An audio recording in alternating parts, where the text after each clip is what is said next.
murder, mystery, rituals, sorcery, betrayal, and they all revolve around this particular golden idol? What secrets does this mere statuette hold? Hi everyone! Welcome to an episode of Majo Reviews, where we take a short dive into games I played recently, and where I briefly share my thoughts and impressions on the game. And today, we'll be reviewing The Case of the Golden Idol, a murder mystery game developed by Ernest and Andre Clavins of Color Gray Games, who apparently took inspiration from the adventure and puzzle video game Return of the Obra Dinn created by Lucas Pope, and took visual influences from point-and-click adventure games of the 1990s in its development.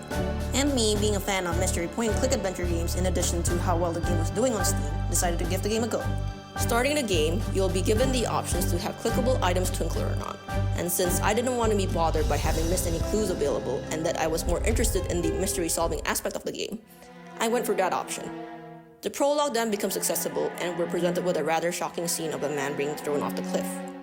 Our task is then to interact with any clickable items or people to obtain keywords from clues ranging from articles to items carried by the people to diagrams and many more. When we finish collecting all the keywords, you can then switch to the thinking board, and you can switch back to exploring if you need a refresher of any of the clues, which I think is such a brilliant interface that makes navigating clues and things you figure out so convenient. Back on the thinking board, you'll have to make use of the keywords you've collected to, for example, figure out the names of the characters presented in the scene, point out where the scene takes place, and fill in the blanks in the statements provided on the board, which explains the events of the present scene. The tutorial chapter is pretty straightforward in terms of just being able to figure out the events from what clues are available, but as each chapter progresses, you'll be presented with larger locations, loads more clues, and even red herrings, so you'll definitely need to use more of that noggin of yours to figure out what's really going on. And some of these cases are really not as simple as they seem. And I can't stress how clever Color Gray Games were at making use of the clues and red herrings, which made it challenging in the right ways and still added depth to the story.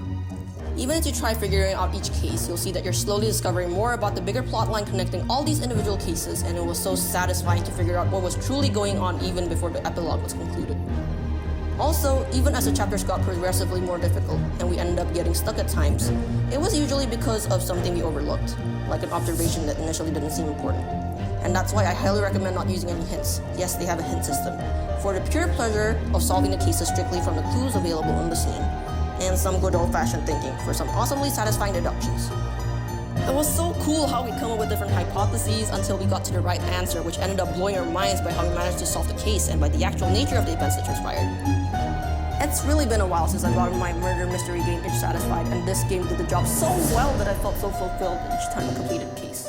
The last time I felt that way was probably from playing the original Ace Attorney Trilogy, and the games that came after never managed to fulfill that itch.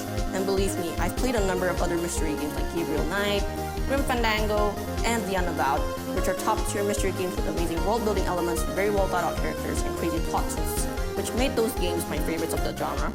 But when it came to the mystery-solving aspect, due to the fundamental nature of the games being simply point-and-click games where you pick up items to progress through the story instead of actually figuring out what was going on as part of progressing through the game, it didn't feel as satisfying since it doesn't reward you for figuring out what was happening in the game, since the events just simply unfolded as you went along with solving the puzzles blocking your progress. That's why I think there should be more games with game mechanics which directly tie in with actually solving the overarching mysteries to progress through the story, as well as lesser hand-holding which underestimates the player's abilities to solve the case. Talking to you, Dual Destinies, and that's what makes The Case of the Golden Idol such a constantly exciting experience. Granted, the plot isn't something too complicated or extraordinary, but definitely still made for a compelling story with some unexpected twists. All in all, I give this game an 8 out of 10 for its unique mystery-solving mechanic with cleverly sprinkled clues and an intriguing story that kept me adequately absorbed for the entirety of the plot. However, I would have preferred for the characters to be more fleshed out, where they have even more backstory about their motivations and an even crazier and thought-provoking plot.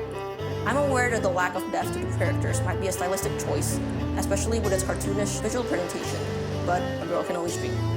Well, anyways, thank you for watching and see you in the next game review. Majo signing off, bye!